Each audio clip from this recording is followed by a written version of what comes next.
dans aucun ordre particulier d'importance, bien entendu. Anne Bauer, vous êtes grande reporter, chargée des questions spatiales et de défense pour le journal Les Échos. Vous connaissez bien les enjeux de défense européenne puisque vous étiez posté à Bruxelles auparavant et que vous suivez tout cela de très près. Amiral, bonsoir, Amiral Chevalreau, vous êtes chercheur à l'IRIS et particulièrement bien placé pour parler de Brexit puisque vous occupiez jusqu'à récemment le poste d'attaché de défense à l'ambassade de France à Londres. Vous êtes également, pour ainsi dire, de la famille Open Diplo puisque vous nous avez rejoint depuis quelque temps en tant que senior fellow. Nicolas Grovaret, vous êtes journaliste, correspondant pour l'UE l'OTAN du Sud-Ouest, du journal Sud-Ouest, et fondateur et rédacteur d'un blog que je suis activement et que j'admire particulièrement, B2 Bruxelles 2. Et enfin, Serge Strobans, bonsoir. Vous êtes directeur pour l'Europe, le Moyen-Orient et l'Afrique du Nord de l'Institute for Economics and Peace. Donc, merci à tous d'être là ce soir. Je pense que c'est un moment intéressant de parler de Brexit au vu de tout ce qui s'est fait aujourd'hui. Nous sommes un peu en plein milieu de l'aller-retour qui s'effectue entre Bruxelles et Londres dans l'Eurostar entre négociateurs. Et d'ailleurs, on a appris que Boris Johnson se rendra à Bruxelles très prochainement. Donc, le cadre est assez intéressant, le contexte aussi.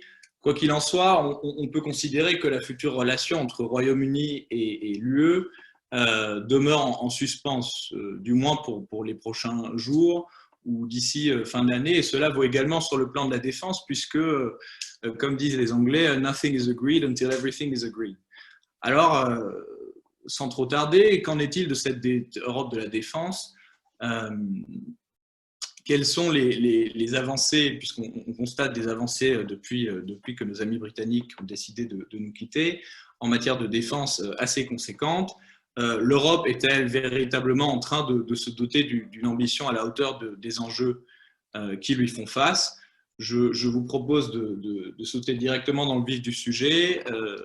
Anne Bauer, peut-être que vous souhaitez vous lancer, ou n'importe qui d'autre, sur ces avancées récentes et la place qu'elles occupent dans le contexte géopolitique plus global depuis le Brexit.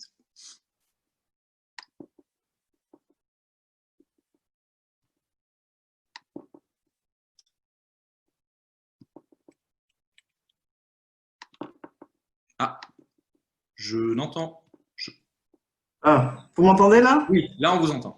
Oui, je vous disais que je préférais passer mon tour et intervenir plus tard parce que j'ai encore un titre à écrire pour le journal de demain. Voilà, après je serai à vous.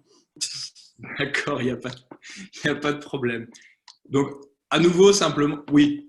Si vous voulez, j'y vais. Hein. C'est bon, je peux y aller? Allez-y. Voilà, merci, bonsoir. Merci de m'avoir invité et c'est surtout un honneur de participer à ce Diplolab et à cette discussion. Peut-être une paire d'idées pour commencer le débat. Et je commencerai le débat avec, dans ma fonction, donc en parlant effectivement des résultats de recherche de l'Institute for Economics and Peace, avant de revêtir mon autre chapeau de spécialiste sécurité et défense pour le reste des débats.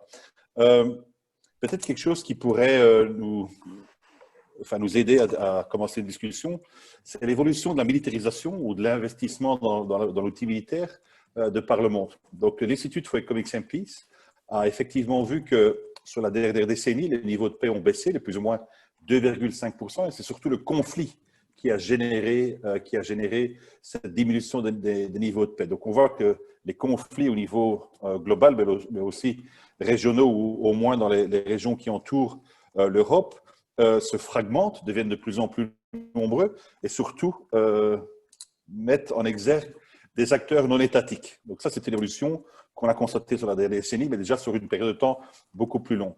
Par contre, quand on regarde à un autre set d'indicateurs que nous utilisons dans notre index global de paix, on se rend compte que plus de 100 pays dans les 10 dernières années ont diminué leurs investissements au niveau de l'achat de capacités militaires.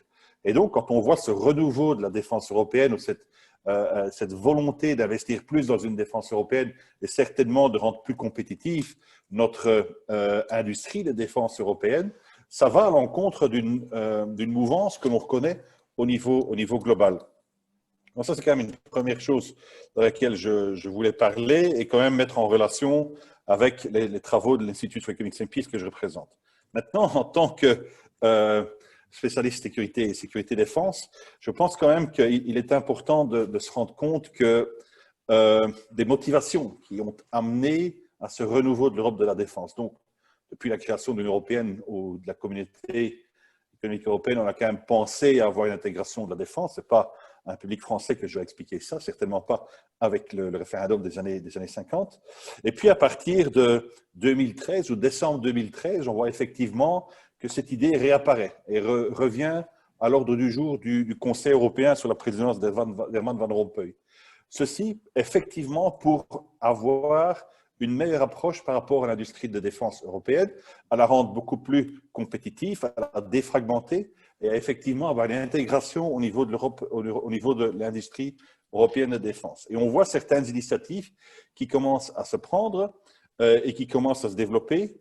Mais vraiment, l'accélérateur qui a permis d'aller vers une plus grande intégration de la défense européenne se situe autour de 2016 et vraiment dans l'axe des élections américaines de novembre 2016. Pour l'avoir vécu, je dirais en première ligne ici à Bruxelles, avec les NATO Industry Days au 9 novembre 2016 et la réunion annuelle de l'Agence européenne de défense le lendemain, le 10 décembre, eh bien, on attendait tous dans la salle le matin du 9 novembre pour avoir les résultats de l'élection américaine.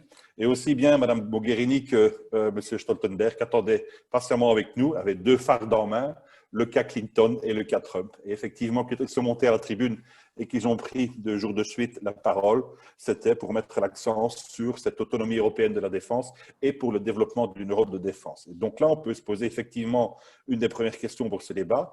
Est-ce que cette cause exogène qui a amené à l'accélération de cette prise de décision est vraiment la bonne cause à utiliser pour avoir un développement politique de ce type? Une deuxième chose que je voudrais dire, c'est effectivement le développement d'une vision plus géopolitique, plus géostratégique de l'Union européenne, mais aussi le développement de la puissance de l'Union européenne ou du continent européen. Et donc, effectivement, on voit qu'au niveau capacitaire, bon, on a la position qu'on a, aussi bien au niveau de l'organisation internationale que les différents États membres. On voit effectivement aussi qu'au niveau économique, on a quand même une grande puissance et un développement économique. Et puis, on redécouvre ce troisième pilier de puissance, qui est le pilier militaire, et l'action que ceci pourrait mener dans le développement d'une certaine puissance. Et on va lier ça à un développement de stratégie. Et on peut se poser la question s'il y a une volonté politique d'aller implémenter cette stratégie qui pourrait effectivement développer un certain niveau de puissance au niveau de l'Union européenne. Donc ça, c'est quand même la deuxième chose à laquelle on pourrait penser ce soir. Et un troisième point avant de me taire et de reprendre le débat plus tard, c'est effectivement de voir, de se poser la question si l'intégration de la défense européenne est la première chose à faire dans une intégration européenne continuée. Normalement, quand on prend un outil défense, et je ne sais pas si l'amiral va me contredire, quand on prend un outil défense, certainement dans la vision politique et géopolitique ou une vision de politique extérieure, une vision de projection de puissance, on a 3 éléments, ce qu'on appelle les 3D, le développement, la défense et la diplomatie. Donc on prend généralement les outils d'un ministère des Affaires étrangères, un ministère de la Défense et un ministère du Développement. Et en Europe, jusqu'à preuve du contraire, on se rend compte que cette politique extérieure est menée par la diplomatie et que aussi bien la défense que l'aide au développement viennent en appui des grandes lignes de force qui sont déployées par la diplomatie, qu'elle soit nationale ou internationale de l'Union européenne. Et là, on se rend compte effectivement que cette diplomatie n'est pas vraiment intégrée, qu'il n'y a aucune volonté d'intégrer cette politique étrangère européenne et que donc les outils sont intégrés d'abord quelque part dans une approche en disant si on intègre ça, on est presque dans le fait accompli de devoir aussi intégrer une politique européenne. Et donc tout ça, ce sont des éléments avec d'autres qui pourraient discuter ce soir. Merci. Voilà. Et c'est ce qui nous mène, je pense, à la question des moyens en fait que l'Union européenne devra utiliser ou pourra utiliser en connaissant bien sûr la question des compétences fragmentées, en connaissant les limitations de l'Union européenne sur ce sujet. Amiral, par exemple, est-ce que en regardant Fonds européen de défense, compas stratégique, PESCO et autres, est-ce que ce sont des belles paroles politiques ou est-ce que derrière, il y a du concret?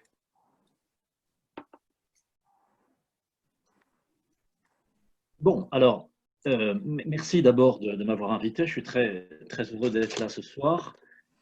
Effectivement, comme vous l'avez dit, c'est un sujet qui m'a occupé, Brexit, articulation future avec la défense européenne. Je crois que c'est une question qui n'est pas résolue. Les outils de la politique de défense et de sécurité commune, c'est vrai, ont connu depuis 2016 un développement, une accélération qui tranche avec ce qu'avait été la situation pendant de longues années auparavant. Alors 2016-2017, curieusement, ça correspond à deux événements importants qui est, et Serge Strausband l'a évoqué, l'élection de Donald Trump en novembre 2016, et puis le référendum sur la sortie du Royaume-Uni de l'Union européenne le 23 juin 2016. Donc on a ces deux éléments. Au passage, je rajoute quand même en fond de tableau quelque chose qui est essentiel pour le développement de la défense européenne, c'est la perception, l'évolution de la perception de la sécurité environnante par les Européens. Et là aussi, on a quelque chose de nouveau. 2014, c'est l'invasion de la Crimée et du Donbass, l'annexion de la Crimée. En 2008, on avait eu la Géorgie.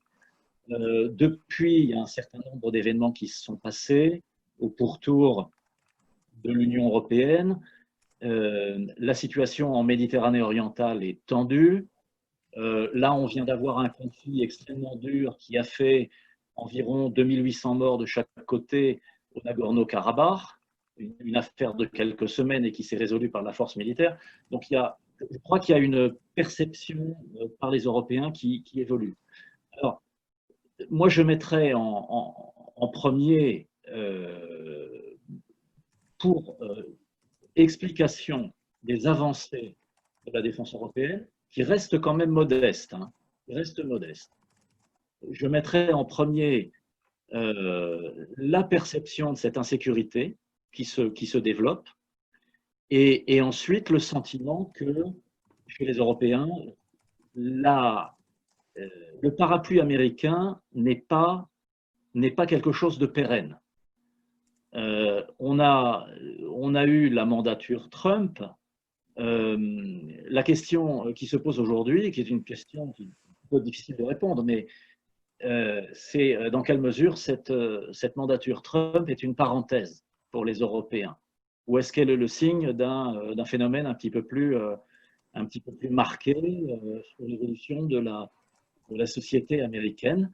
Moi, je crois que la société américaine aujourd'hui n'aspire plus à être le gendarme du monde, et ça c'est une tendance forte. Et puis seulement en troisième, effectivement, je pense qu'on a le Brexit. Je crois que le Brexit n'affaiblit pas vraiment l'Union européenne, ça c'est un sentiment que j'ai, n'affaiblit pas vraiment sa crédibilité, même si le Royaume-Uni, c'est le premier budget de défense en Europe, et c'est un budget qui est confirmé en 2020 avec l'addition de 16 milliards par rapport aux 42 milliards de livres, 16 milliards sur 4 ans. Le Royaume-Uni, c'est le jumeau stratégique de la France. Donc, l'Union européenne perd un de ces deux piliers les plus crédibles en matière militaire, ça c'est certain. Dans le même temps, le Royaume-Uni s'est toujours efforcé, lorsqu'il était dans l'UE, de limiter le développement de la défense européenne. Le Royaume-Uni a toujours appuyé sur les freins, malgré la déclaration de Saint-Malo en 1997. Hein. Le Royaume-Uni n'a jamais engagé de moyens dans les opérations et les missions de l'Union européenne, excepté le commandement de l'opération Atalante, mais c'est une opération navale dans laquelle le Royaume-Uni n'a jamais mis aucun bateau. Et donc on a effectivement la libération de certaines initiatives qui correspondent au départ du Royaume-Uni. C'est le Fonds européen de défense, c'est c'est la capacité de planification et de conduite militaire, dont on ne parle pas beaucoup, mais qui est importante pour les opérations et les missions de l'Union européenne.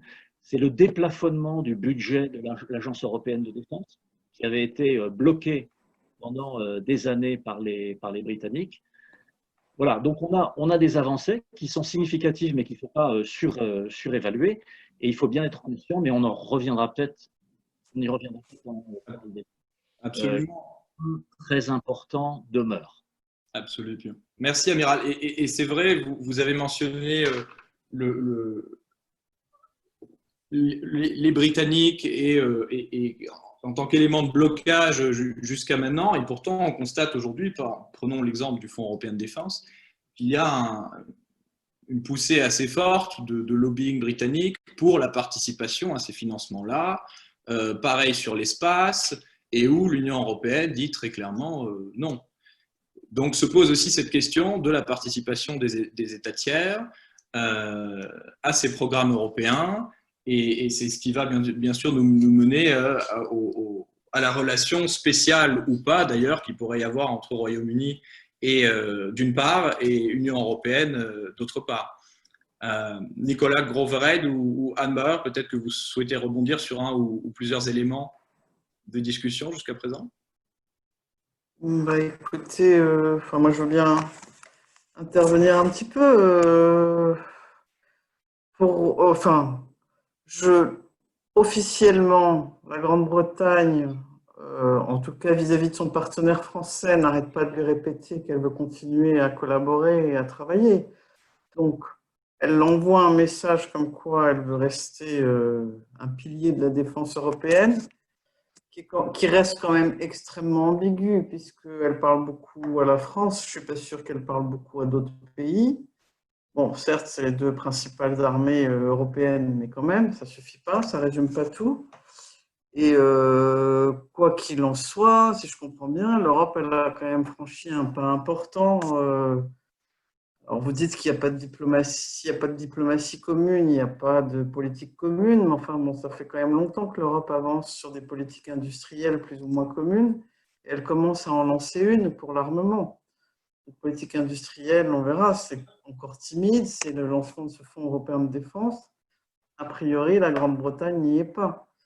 Donc moi, je vois en tout cas que dans tous les projets qui sont posés sur le papier en ce moment, il n'y a pas de Grande-Bretagne. La Grande-Bretagne, elle annonce aujourd'hui qu'elle va dépenser beaucoup d'argent dans son budget défense pour faire des choses toute seule. Et dans le spatial, c'est pareil. Elle a repris une constellation qu'elle développe avec un Indien. Donc, elle est quand même en train de s'éloigner. Alors, elle vient de signer les 10 ans de Lancaster House avec la France. Il n'y a pas grand-chose dans ce qui reste comme grand projet pour l'instant. Moi, je pense qu'on va forcément traverser une période un peu chaotique où le Brexit va affaiblir effectivement la puissance, le peu de puissance militaire européenne qui existe. Et on pourrait bien évidemment envisager un rapprochement capacitaire à l'échelle communautaire européenne, puisque de toute façon les Britanniques sont hautement dépendants des Américains sur le plan technologique et capacitaire. Et quand on parle d'opérations militaires ou à l'extérieur, envisager des formats plus ad hoc comme l'initiative d'intervention européenne en dehors des traités, où le Royaume-Uni justement verrait attribuer une place importante. Le Royaume-Uni, il a toujours été, ils ont toujours été dans les coalitions derrière les États-Unis, etc. Donc il n'y a pas de raison qu'ils ne le soient plus. C'est juste que dans les pures opérations PSDC ou je ne sais pas quoi, je ne pense pas qu'ils iront beaucoup s'impliquer. Et après, ils choisiront les terrains où ils pensent qu'ils ont besoin d'agir. Enfin, c'est-à-dire que, si vous voulez, quand on est dans l'Union européenne, on agit tous ensemble. Bon, plus ou moins bien et avec des défauts, mais on est dans un cadre où on discute à 27 ou peu importe. Là, si vous voulez, c'est quand même Paris qui va supplier Londres de lui prêter des hélicoptères Chinook pour l'aider au Sahel. c'est pas tout à fait le même cadre.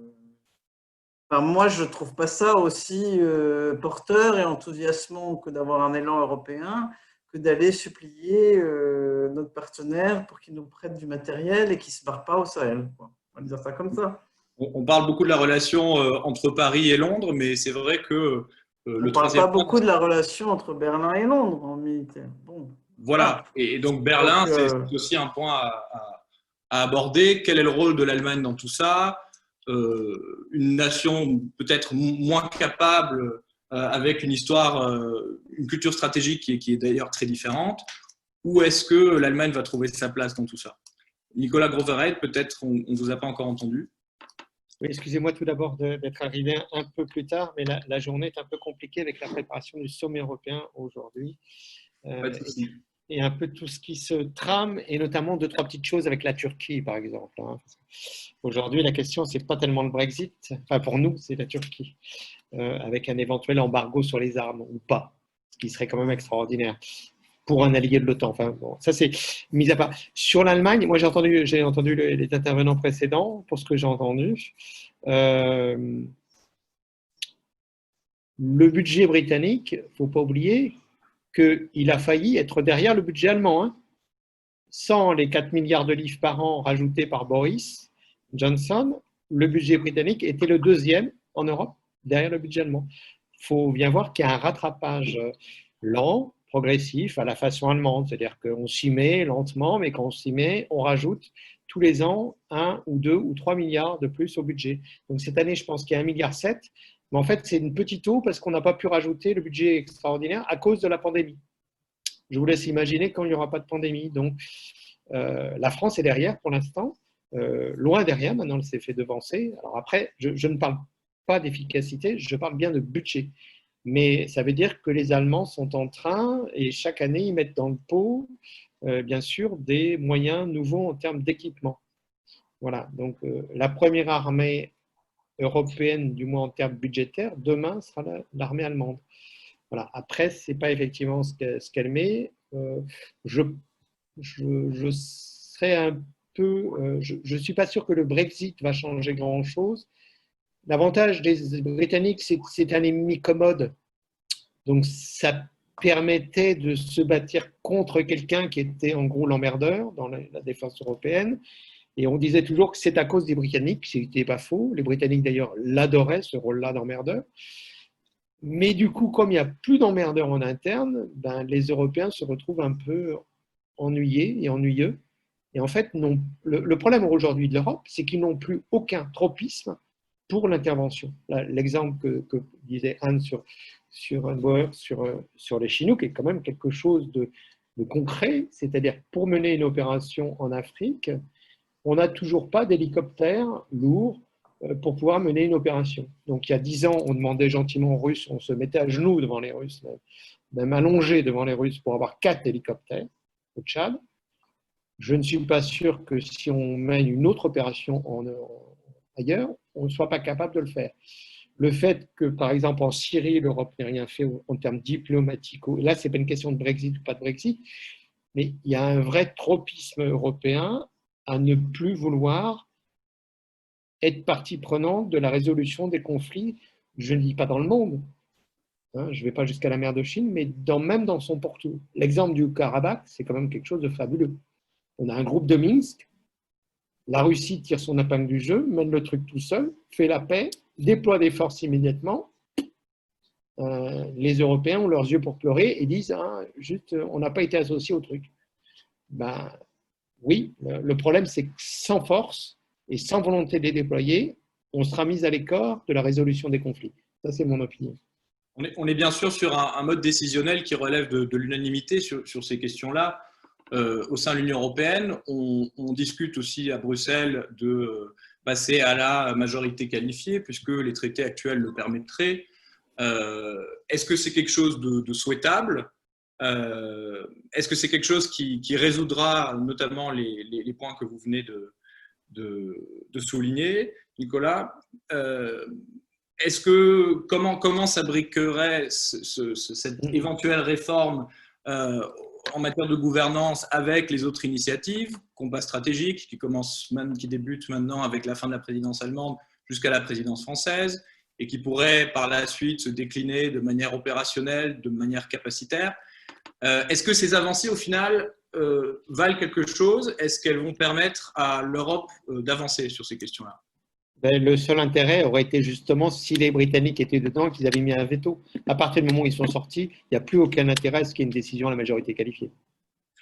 Concrètement, il n'y a plus aucun intérêt. Pour reprendre l'exemple du Haut-Karabakh, le problème n'est pas l'unanimité, c'est que personne n'a fait une proposition. Donc, vous ne pouvez pas avoir de décision sans une proposition. Donc, si personne ne propose, vous ne pouvez pas déjà avoir de décision. Et l'unanimité a quand même l'avantage, c'est qu'il oblige à avoir un peu tout le monde derrière. Moi, en matière étrangère, de politique étrangère et de défense encore plus, je ne vois pas comment on peut ne pas avoir l'unanimité. La majorité qualifiée, c'est une belle idée, mais c'est de l'ordre de l'idée. Sur la question du Bélarus, par exemple, on a vu que ça posait problème. Sur Anne Bauer, sur la question turque ou biélorusse, par exemple, l'absence d'une approche unifiée de l'Union européenne vis-à-vis de ces questions-là. Non, mais moi je suis comme Nicolas, je crois qu'il ne faut pas du tout, au contraire, il faut de l'unanimité sur les questions de défense et de… Vous m'entendez là ou pas? Ouais. Il faut une unanimité sur les questions de défense et de politique étrangère. Elle se construit l'unanimité sur des sujets comme ça, et il y a quand même un tas de sujets sur lesquels on a réussi l'Europe a réussi à avancer. Moi, ce que je trouve intéressant, et là où il y a quelque chose à pousser, c'est quand même sur ce concept d'autonomie stratégique. Il a été posé par Mme Mogherini en, je ne sais plus, j'ai oublié, il y a 2, 3, 4 ans. 2016. 2016, bon. Et cette autonomie stratégique, aujourd'hui, c'est que Brexit ou pas Brexit, on a eu quand même… Là, on a pris assez de claques dans la figure pour comprendre normalement que ça a quand même un certain intérêt. Je veux dire, c'est pas tel le Brexit est annexe, mais il y a eu Trump, déjà avec ses déclarations et la façon dont il a malmené ses alliés. Et puis là, aujourd'hui, il y a la Chine, il y a la pandémie. On voit bien aujourd'hui, voilà, on a une Chine qui a un chiffre d'affaires et qui est reparti économiquement comme jamais. Donc, normalement, sur ce concept de stratégie autonomique, on doit pouvoir le décliner sur différents plans, sur des plans, effectivement, le numérique, le digital, enfin, tout ce qu'on veut, mais aussi sur le concept déjà de se construire un armement un peu cohérent. Je pense que si le Fonds européen de défense arrive à avoir un petit rôle de rediriger un peu les investissements vers un peu plus de cohérence, un peu moins de programmes dans tous les coins, et un peu plus d'armement européen et un peu moins américain, bon, on aura déjà fait un pas qui pourra marcher avec une réflexion stratégique qui va progresser petit à petit, lentement, mais petit à petit.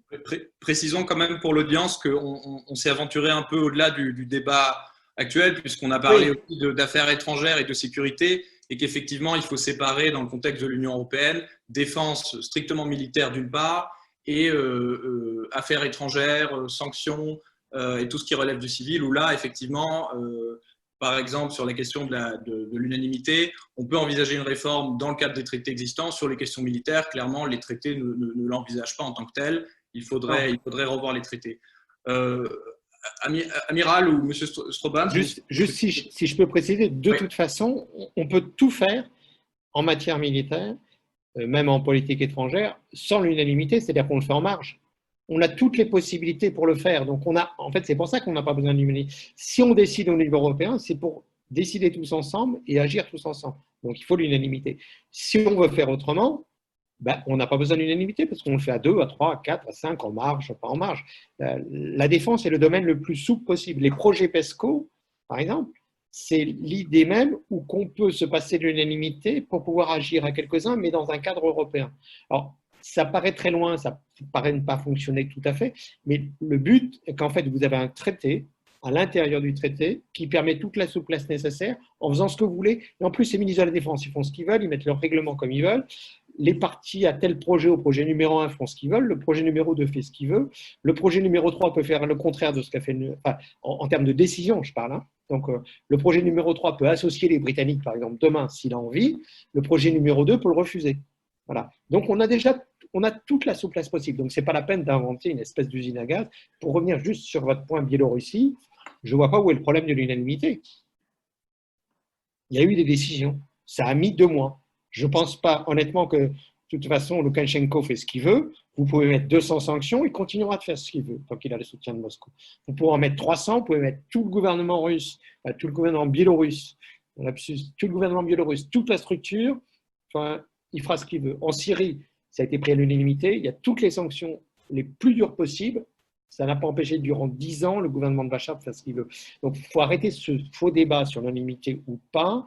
Il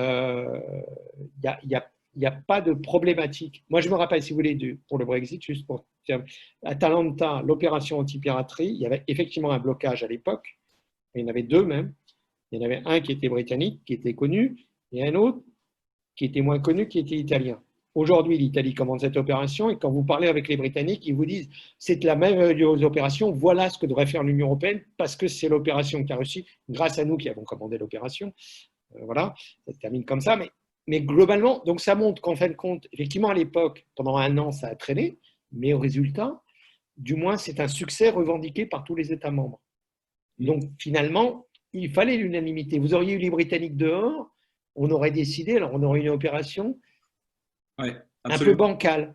Merci. Ouais, absolument. Je vois que le temps court et j'en suis désolé. Je vais passer la parole à l'amiral et à monsieur Strootmans, et j'en profite aussi pour vous encourager de passer donc à la deuxième partie de la trame, si je puis dire, la partie un peu plus prospective. Où est-ce qu'on va pour les relations Royaume-Uni-Union européenne post-Brexit? Oui, je voudrais juste… les discussions en cours m'inspirent un certain nombre de petites choses. Tout d'abord, il faut qu'on soit bien d'accord sur ce dont on parle. De quoi parle-t-on? Il y a 2 choses dans le paysage de la défense européenne aujourd'hui. Il y a les budgets, effectivement, le développement des capacités. Ça se passe plutôt pas mal, je dirais. On a des avancées, et les avancées principales, elles sont dans ce domaine-là. Donc, on peut faire état d'un certain optimisme autour de ce Fonds européen de défense, autour de la coopération permanente structurée. Et puis, à côté de ça, on a les opérations et les missions. Et là, je suis beaucoup plus réservé.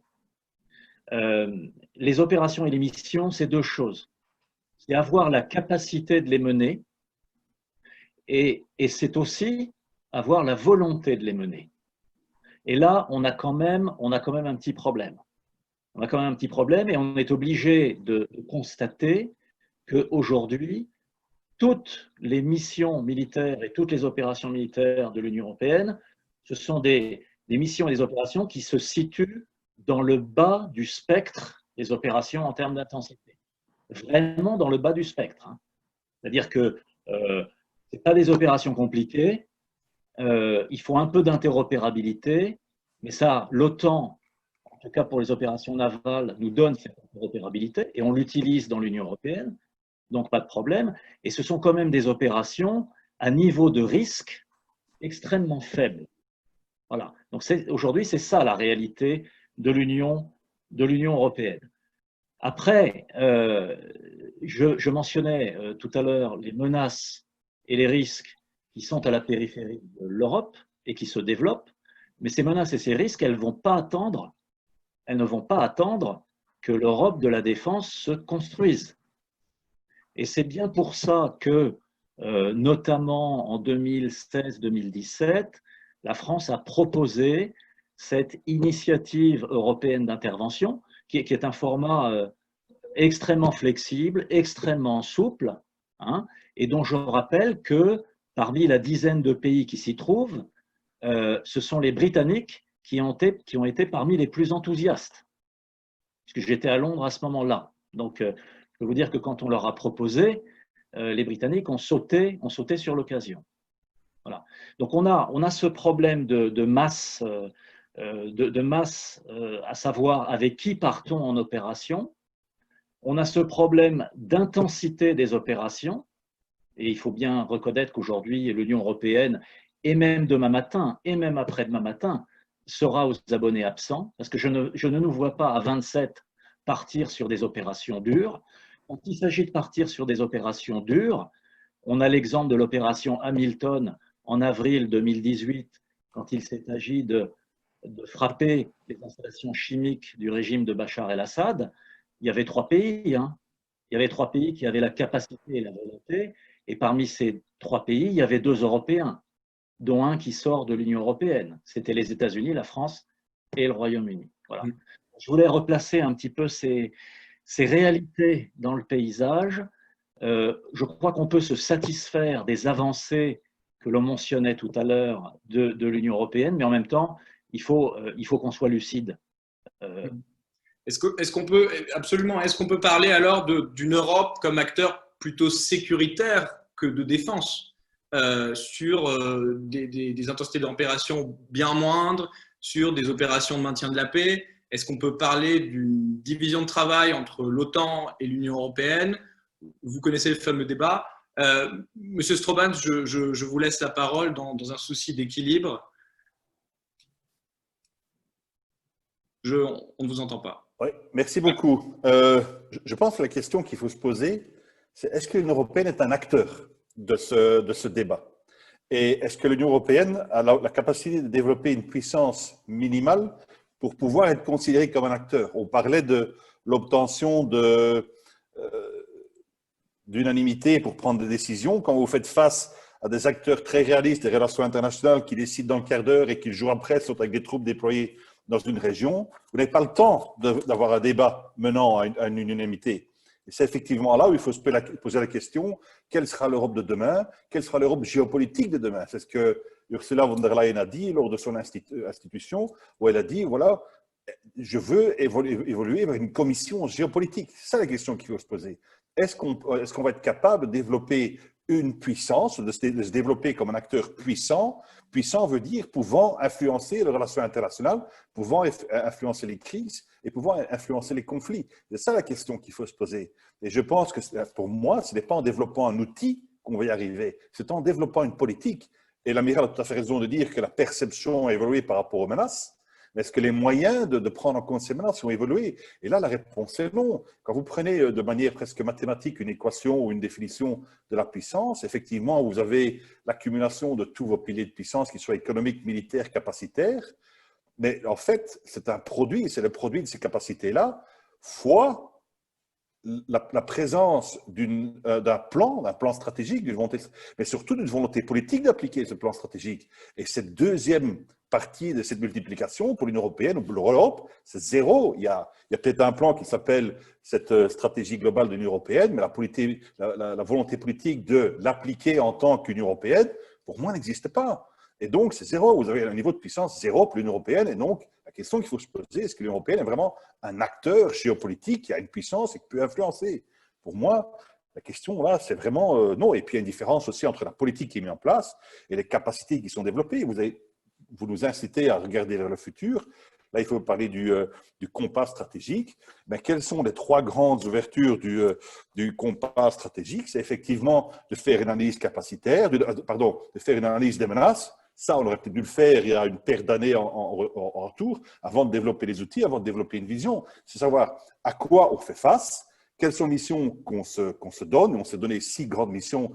Et Amiral, vous avez complètement raison. Il y a un exercice qui a été fait au niveau de l'Union européenne en 2018 qui a montré que même avec l'apport du Royaume-Uni, l'Union européenne est capable de faire que de l'aide humanitaire de manière autonome.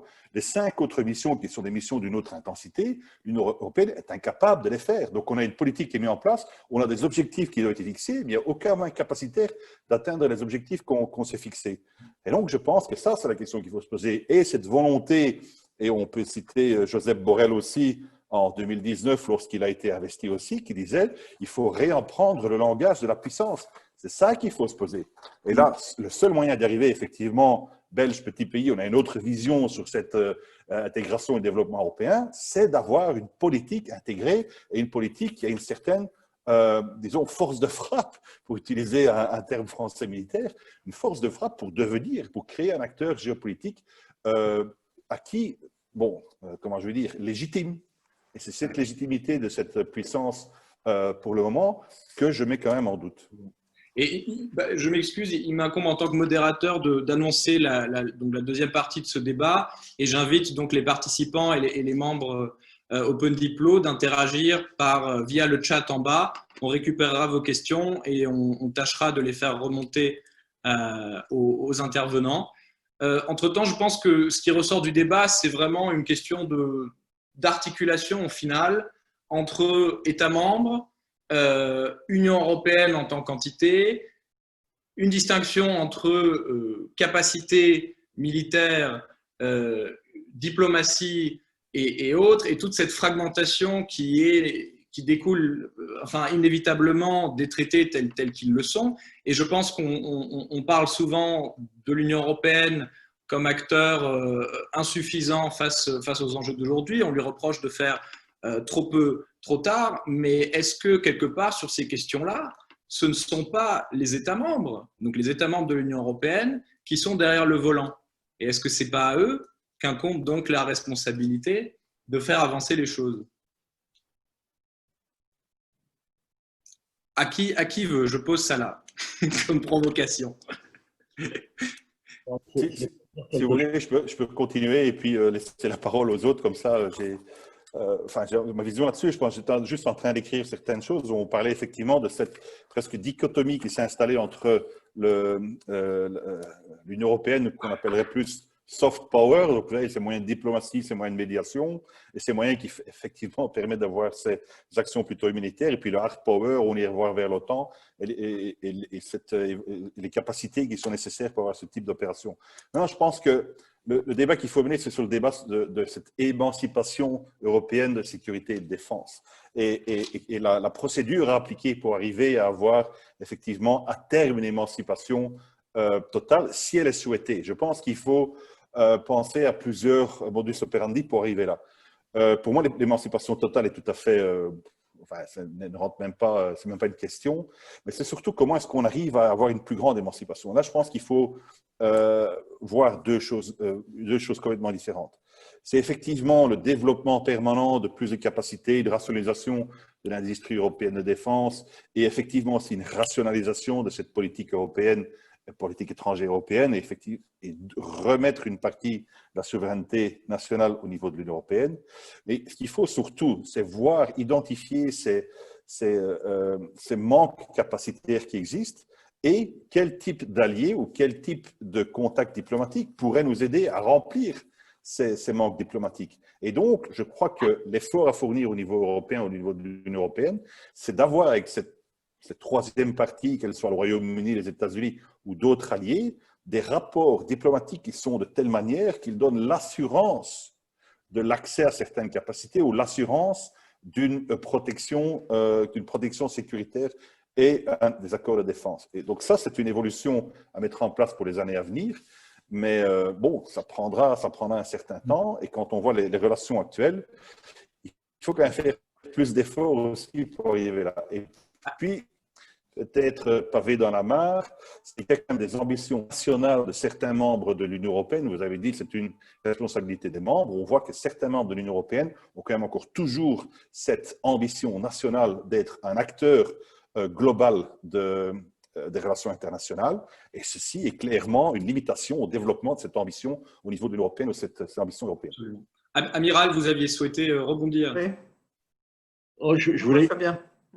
simplement dire que pour moi, il n'y a pas de puissance sans force. Donc, je crois qu'il n'y aura pas d'Europe puissance dans le monde qui est le monde qui se prépare, avec le bloc américain, avec le bloc chinois, avec une Russie préoccupante à nos frontières, avec une Turquie impériale, avec une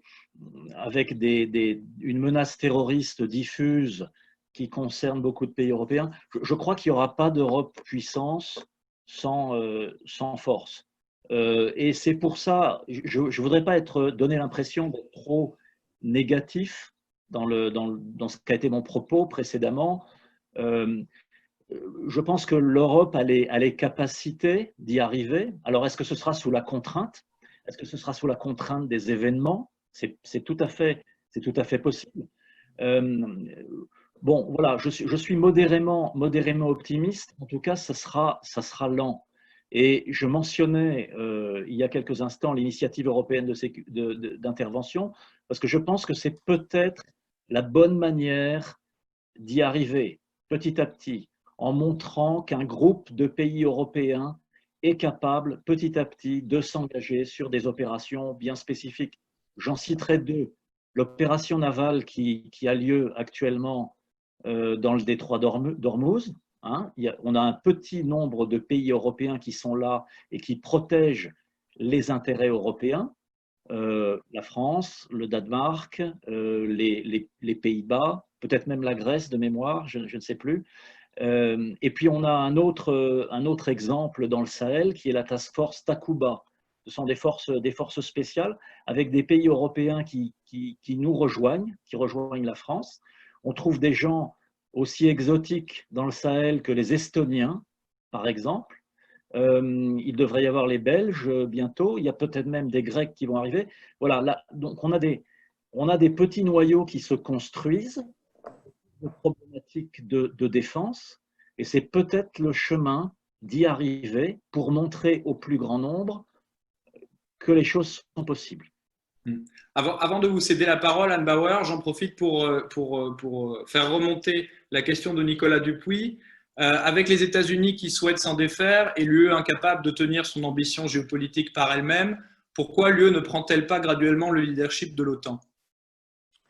En fait, c'est un petit peu… je ne sais pas si je vais répondre directement à cette question, mais c'est ce que je voulais dire. C'est que M. Strobens, effectivement, l'Europe n'est pas une puissance, elle n'a pas été construite comme ça, ce n'est pas son histoire, elle a été construite pour être un espace économique de prospérité, et elle ne s'est pas construite sur une puissance militaire.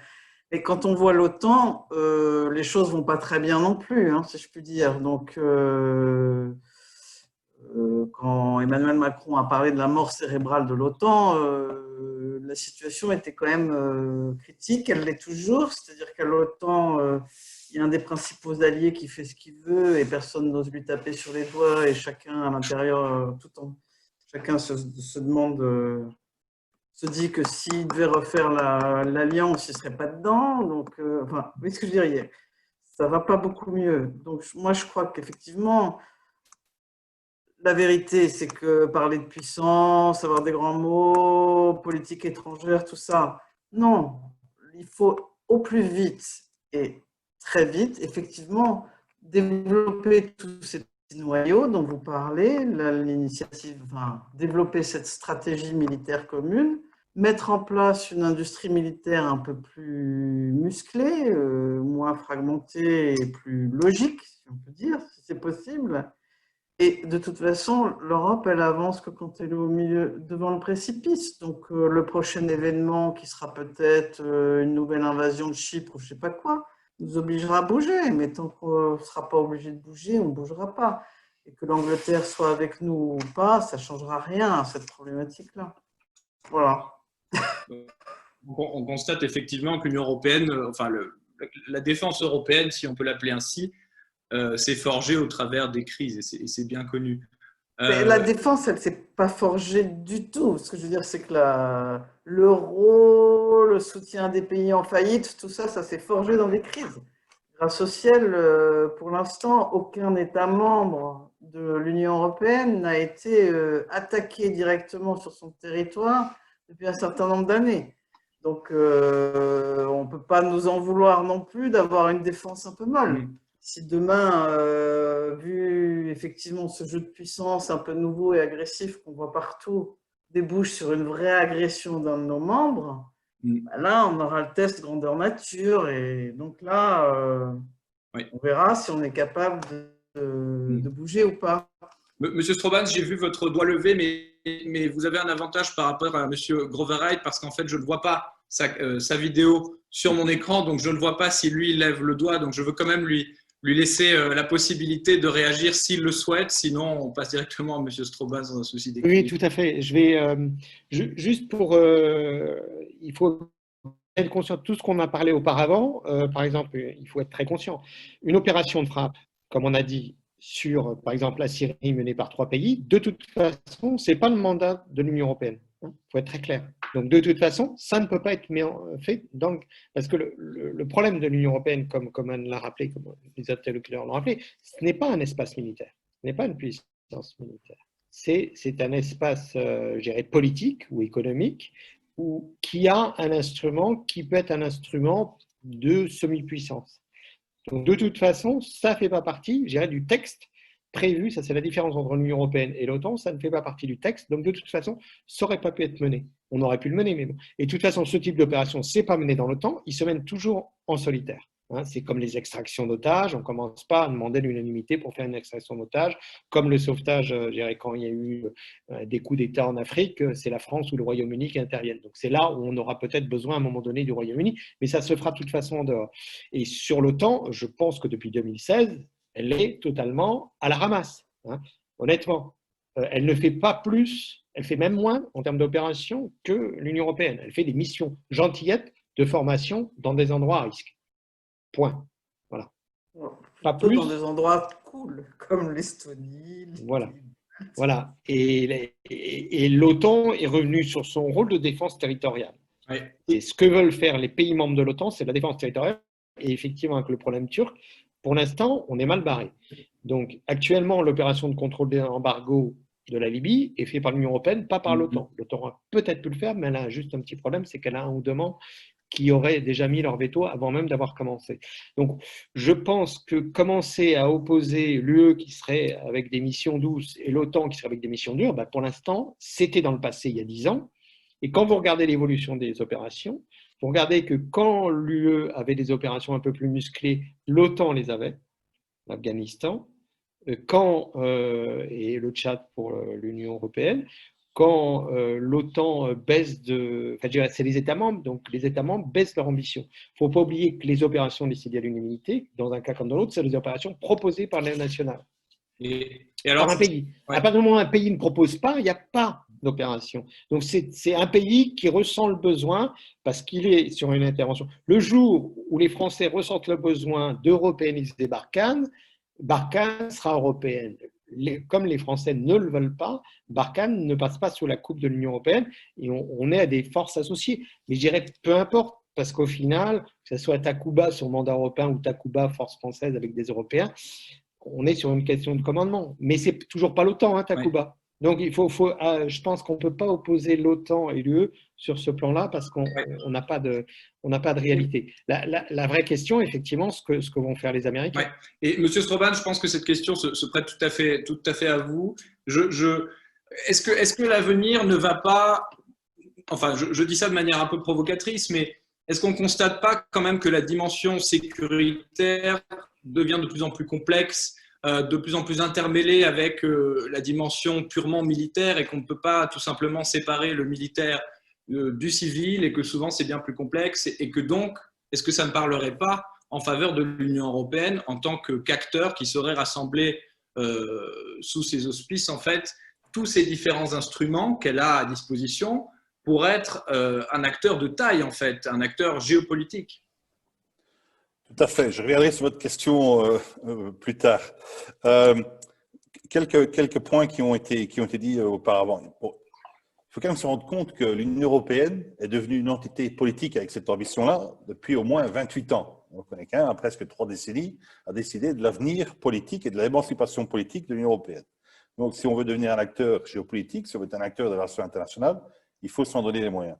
Là, quand on compare l'OTAN et l'Union européenne, quand on compare les concepts qui ont été mis en place et quand on compare aussi l'analyse capacitaire ou ce qui est cité dans les traités, c'est vrai qu'il y a quand même pas mal de choses qui sont comparables, mais l'évolution qu'on a connue aussi sur les 3, 4, 5 dernières années, cette initiative jointe Union européenne-OTAN avec plus de 74 initiatives communes, c'est quand même d'allier deux toolbox, un toolbox plus ou moins fort où il y a juste un marteau dans la boîte à outils et puis un un toolbox un peu un peu plus développé, avec pas mal d'outils différents dans la boîte à outils, effectivement. Et quand on regarde la complexité et la diversité des menaces auxquelles on fait face, il est difficile d'aller dire, bon, ça c'est quelque chose pour l'Union européenne, parce que là on se rend compte effectivement qu'il y a un problème de capacité, même un problème d'ambition, ou d'aller utiliser dans d'autres cas juste le grand marteau qui est quand même toujours conceptuel au niveau de l'OTAN. Et donc cette collaboration, donc avoir un pilier européen plus ou moins fort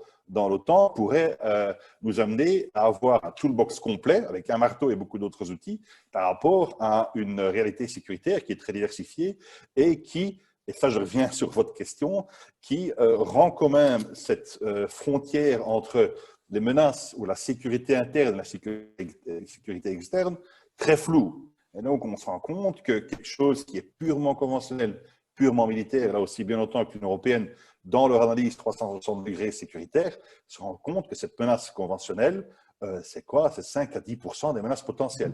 Et tout le reste sont des menaces hybrides, des menaces où effectivement, il y a une approche plus politique, diplomatique, militaire, de sécurité, qu'elle soit civile, qu'elle soit militaire, ou que ce soit imbriqué l'un dans l'autre, avec un flou très, très professionnel. Et donc, pour faire face à cet environnement sécuritaire quand même très divers, je pense qu'il faut avoir un maximum de capacité. Et c'est là que le bas blesse un petit peu, parce qu'effectivement, vous avez l'environnement sécuritaire qui vous impose d'avoir une certaine réaction, ou au moins ça devrait le faire, et puis vous avez cette volonté de développer des objectifs complètement différents dans un spectre total allant de l'aide humanitaire jusqu'aux forces de combat, défense territoriale, combat complet. Donc, vous avez tous les intermédiaires et ceci vous amène à effectivement un développement capacitaire monstrueux. Et donc, c'est une volonté politique de le développer et deux, un développement capacitaire monstrueux qui doit vous donner non seulement du matériel qui vous met en position pour faire tout ce type de missions complètement différentes, mais aussi un personnel adapté avec un entraînement adapté. Donc, c'est une tâche monstrueuse que se sont données aussi bien à l'OTAN que l'Union européenne à se donner tant d'objectifs sécuritaires à approcher. Quid de la relation avec le Royaume-Uni post-Brexit? Est-ce qu'on veut rester sur une relation de haute intensité, si je puis dire, ou est-ce qu'on veut aussi les impliquer sur les questions sécuritaires et aussi, bien sûr, la question capacitaire qui relève d'un enjeu tout à fait différent? Je pense que les deux, aucun des deux acteurs n'a le choix. Parce qu'aucun des deux ne pourrait être autonome sans l'autre, justement à cause du niveau capacitaire. Amiral, je sens que vous voulez peut-être intervenir. Non, les discussions là m'amènent deux, trois petites réflexions. D'abord, on a parlé de l'OTAN, on a parlé un peu de l'OTAN et de l'Union européenne et de la relation. Moi, je crois que l'OTAN existe parce qu'elle est dominée par les Américains. Le jour où il n'y aura plus de domination américaine dans l'OTAN, ce sera terminé. Ou alors les Européens se battront entre eux à l'intérieur de l'OTAN. Ensuite, j'observe que les missions de l'OTAN, de temps en temps, il faut revenir aux fondamentaux, c'est trois choses. La défense collective, la gestion de crise et la coopération de sécurité. Sur la défense collective, il n'y a pas photo, il n'y a pas de compétiteur. L'OTAN est le garant de notre défense collective et l'Union européenne est absolument incapable d'assurer cette mission aujourd'hui. Là où le bas blesse et où il y a potentiellement, à terme, une compétition entre l'OTAN et l'Union européenne, c'est sur les deux autres missions, c'est-à-dire la gestion de crise et la coopération de sécurité. Et dans le domaine de la gestion de crise, on en a un petit peu parlé, et c'est au cœur de nos livres blancs, des livres blancs français sur la défense et la sécurité. On a aujourd'hui, dans les crises, qui ont la faculté d'être à développement rapide et en général d'être extrêmement complexes, on a un continuum défense-sécurité. Donc là, en fonction de l'intensité et de la gravité des crises, on voit quelle organisation est plus à même d'y répondre, avec quand même un problème pour l'OTAN, c'est que l'OTAN ne dispose pas des outils, de l'ensemble des outils qui permettent une bonne gestion de crise. Outils que l'Union européenne a, par contre. Et un problème pour l'Union européenne, c'est que l'Union européenne, même si elle a l'ensemble des outils de gestion de crise, a un pilier qui est extrêmement faible, c'est justement son pilier défense. Voilà. Donc, je crois qu'aujourd'hui, c'est un petit peu la situation auquel on doit faire face. Alors, le Royaume-Uni là-dedans, le Royaume-Uni va sortir de l'Union européenne. Et donc, je crois que le Royaume-Uni, comme il l'a toujours fait, mais de manière encore plus forte, va mettre l'accent sur l'OTAN. Et je pense que l'on peut s'attendre, c'est pas une science exacte, mais je pense que l'on peut s'attendre à voir un Royaume-Uni pousser l'OTAN en matière d'ambition, et notamment sur les types de missions qui sont gestion de crise et coopération de sécurité. Et là, on risque d'avoir un problème parce qu'on entrera en compétition avec des logiques qui consisteraient, pour la France notamment, à vouloir pousser l'Union européenne. Voilà. Donc, aujourd'hui, je crois qu'on a ce paysage et puis on va voir comment ça tourne. Et je pense que votre dernier point nous mène inévitablement à Berlin, puisque la position allemande en la matière est tout à fait intéressante. Certains diraient un pied d'un côté de Bruxelles et l'autre de l'autre, un à l'Union européenne et un à l'OTAN. Les deux organisations sont tout aussi importantes. Qu'est-ce que ça nous dit pour la dynamique à venir, l'éventuelle compétition entre les deux organisations, les enjeux de gouvernance, bien sûr, qui sont au cœur de certaines complications qu'il peut y avoir dans la relation entre les deux organisations. Je pense par exemple au partage d'informations classifiées. Je ne sais pas, Anne Bauer, Nicolas Grovereit, comment vous voyez ça? Non, mais je ne vois pas tellement. Enfin, je veux dire, je pense que, comme l'amiral l'a dit, le point numéro 1, c'est déjà que l'Union européenne muscle sa défense. Donc,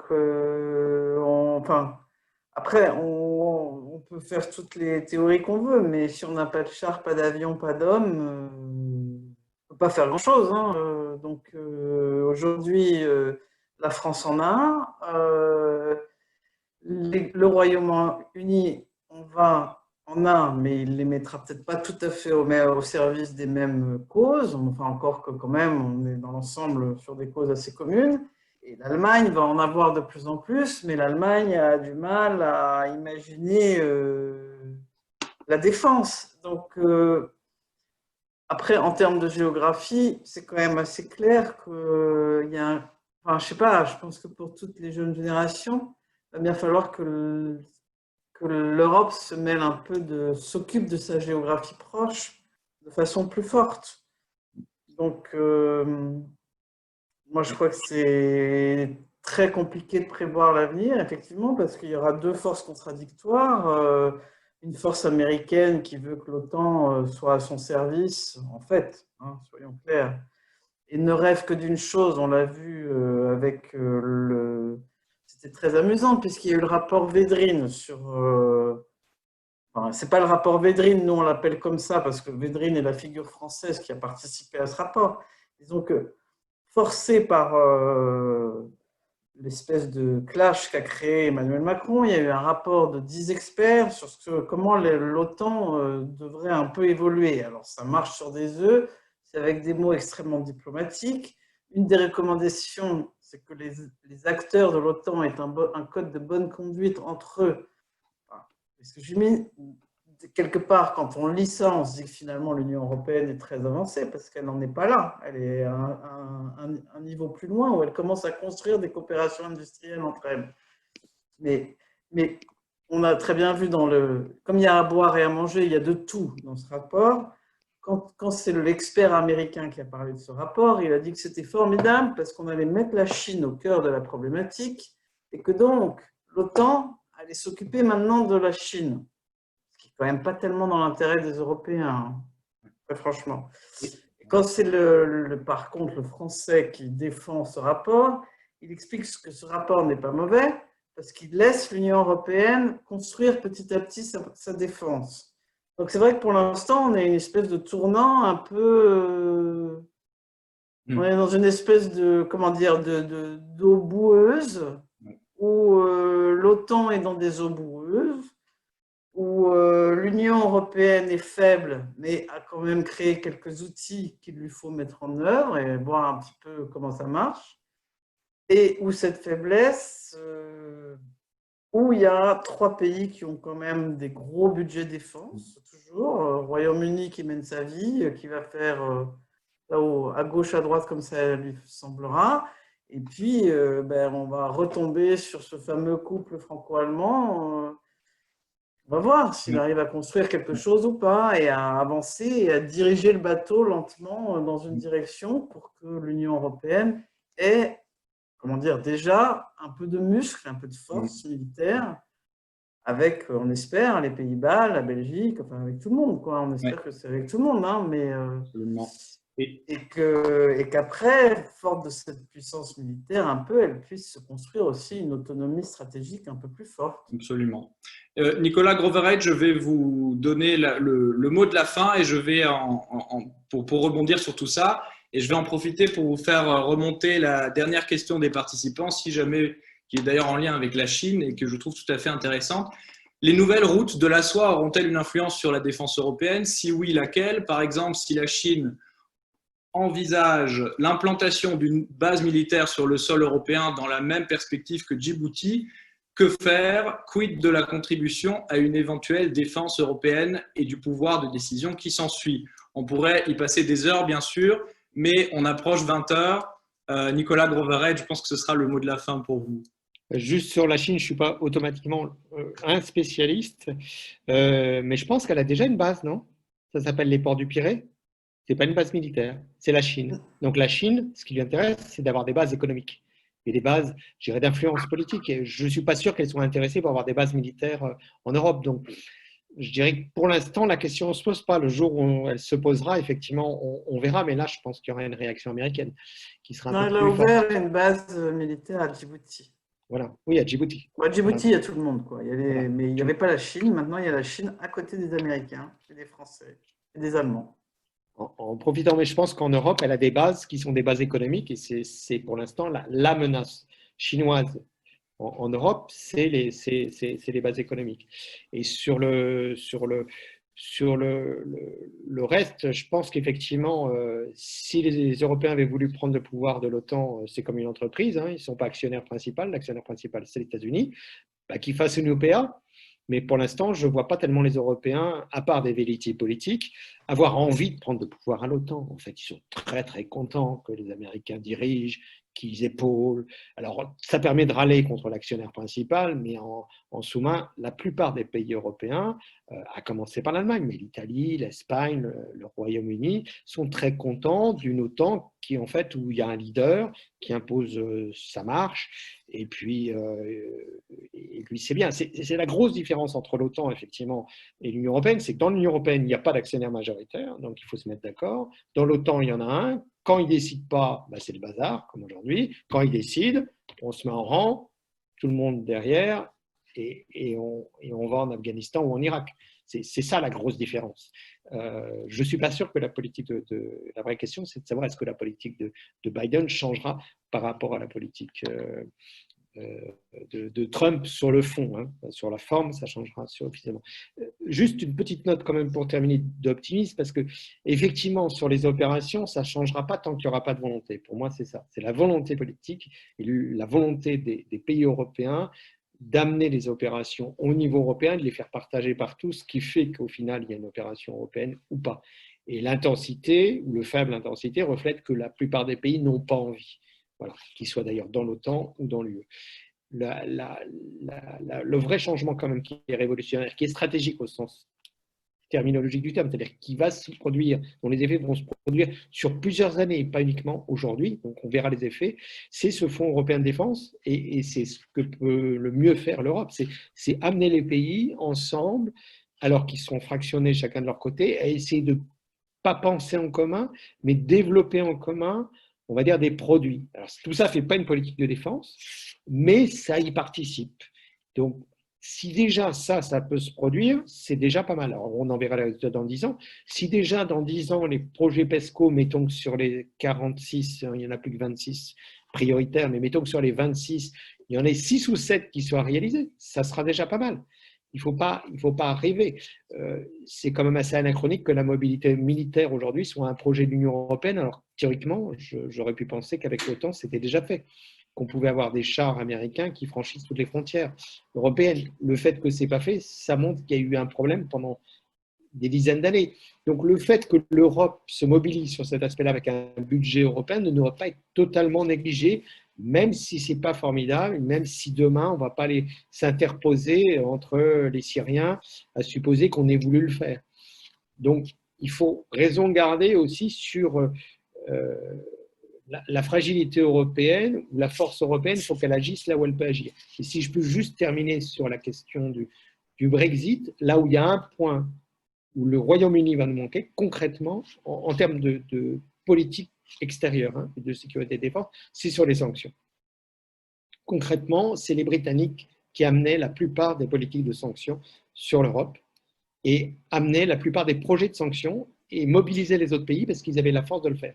Pour l'instant, la France le fait, mais elle n'a pas la force, je dirais la diplomatie pour le faire, et l'Allemagne non plus. Concrètement, si vous prenez un exemple Hong Kong, si les Britanniques étaient aujourd'hui dans l'Union européenne, il y aurait eu des sanctions qui seraient déjà, sinon en place, du moins en train d'être proposées, et vous auriez au 15 janvier des sanctions mises en place sur Hong Kong. C'est le vecteur de Brexit, pas Brexit, Royaume-Uni, pas Royaume-Uni, il est là où est le curseur est le plus important, c'est sur cet aspect-là. Voilà. Merci. Je veux pas Merci. Et je pense que Marie-Sixte et moi avons pris note qu'il faudra donc organiser un Diplolab d'ici 10 ans pour réévaluer les avancées européennes en matière de défense. Et vous serez certainement tous conviés d'ici 10 ans. Je m'excuse, c'est à moi qu'il revient donc de clore ce débat puisque nous arrivons à 20h, mais je souhaitais tout simplement vous remercier. Serge, dans l'ordre dans lequel vous apparaissez sur mon écran, Serge Trobans, Amiral Chevalreau, Anne Bauer, Nicolas Grovereit, d'avoir participé. Merci aussi aux membres d'Open Diplomacy et à tous les participants pour vos questions pertinentes. Et je passe la parole à Marie-Sixte. Je pense que tu as un petit mot de la fin. Et ce fut un plaisir de modérer cette discussion avec vous et au plaisir de vous retrouver tous très bientôt. Merci beaucoup. Merci beaucoup. Et effectivement, une discussion absolument passionnante. Merci beaucoup, Paul, de l'avoir modérée. Alors, un mot rapide pour vous dire deux choses. Que d'ici la fin de l'année, nous aurons l'occasion d'organiser de nouveaux Diplolab demain soir sur les relations Union européenne-Union africaine, à l'occasion du sommet virtuel, évidemment, en ce moment, qui aura lieu demain après-midi. Et la semaine prochaine, sur Internet, le développement, la numérisation des sociétés. Il y aura évidemment de nombreux événements à la rentrée, dont le forum Devenir délégué. Donc pour tous ceux entre 18 et 30 ans qui sont parmi nous ce soir, vous êtes évidemment les bienvenus si vous souhaitez participer à ce forum qui aura lieu pendant 3 jours.